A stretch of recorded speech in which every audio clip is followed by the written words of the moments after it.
አጭር ዘጋቢ ፊልም የርዕሰ አድባራት ወገዳማት ተድባበ ማርያምንም እንመለከታለን።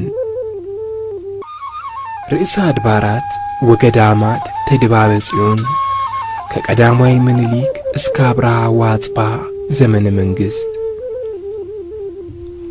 ርዕሰ አድባራት ወገዳማት ተድባበ ማርያም በደቡብ ወሎ ዞን ምዕራባዊ ክፍል በአማራ ሳይንት ወረዳ ከመሬት ከፍ ባለ ሰንሰለታማ ተራራ ላይ የምትገኝ ሲሆን ምስራቅ ጎጃምና ደቡብ ጎንደርም ያዋስኗታል።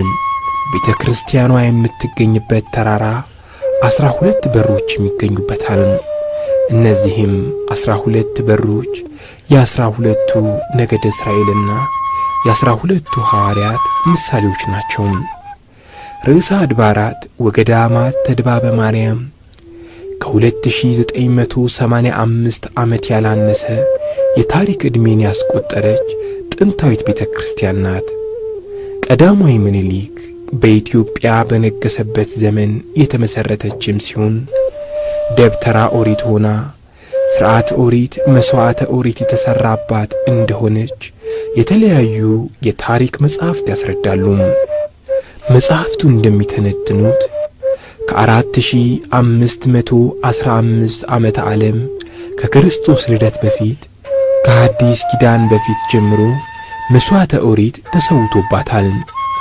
በዚሁ ዓመተ ዓለም ክልል ውስጥም መስፍኑ ሳቤቅ የዳዊት የወንድም ልጅ ገሊላ ተድባበ ጽዮን ብሎ ሰይሟታል።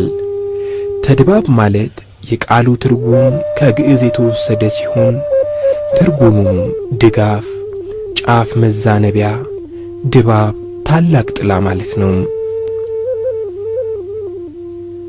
መስፍኑ ሳቤቅ ተድባበ ጽዮን ብሎ ከሰየማት በኋላ እስራኤላዊው ሊቀ ካህናት አዛርያስ ደግሞ የመጀመሪያው የተድባበ ማርያም ሊቀ ካህናት ነው።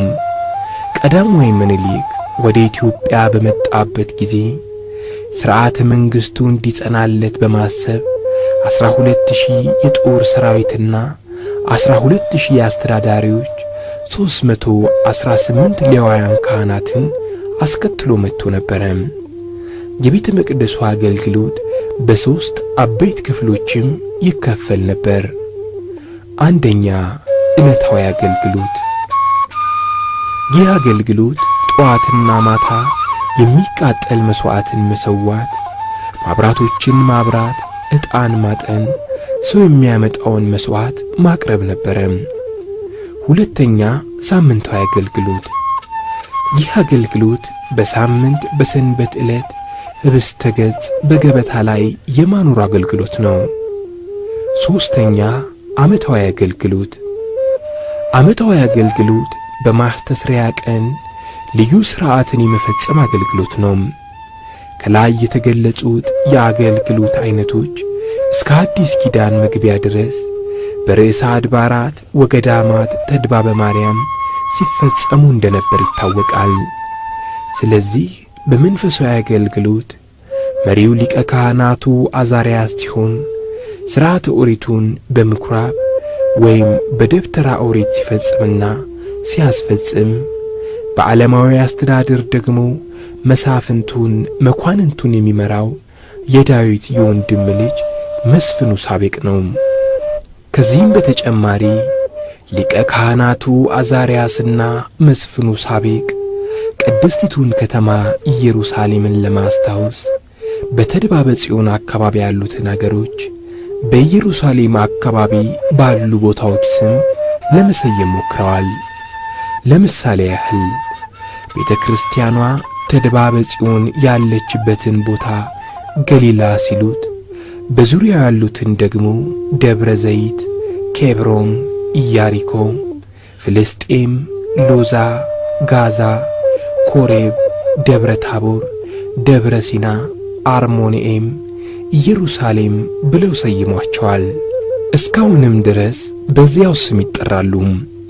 ከነዚህም መካከል በታቦር ተራራ አጤ ይኩኖ አምላክ ነግሶበታል። ታላቁ ሊቅ ዮሐንስ ገብላዊ የቅኔ ምስጢርም ደርሶበታል። የኢትዮጵያ ነገሥታት አብርሃና አጽብሃ ርዕሰ አድባራት ወገዳማት ተድባበ ማርያምን በ330 ዓመተ ምህረት በከበሩ ማዕድናት ሕንፃዋን ሰርተዋል። በሊቀ ጳጳሱ በአባ ሰላማ ከሳቴ ብርሃን ዘመነ ጵጵስና በነገሥታቱም በአብርሃና በአጽብሃ ዘመነ መንግሥት የታነጸው ሕንፃ ቤተ ክርስቲያን መሬት ለብሶና ተሰውሮ የሚኖር ሲሆን ሕንፃው የተሰወረበት ታቦት ግንብ እየተባለ ይጠራል። ይህ ስውር ቤተ ክርስቲያን አጥርና ቅጥር የነበረው መሆኑ ስለሚታመን ቅጥር በሚል ተጨማሪ ስም ይጠራል።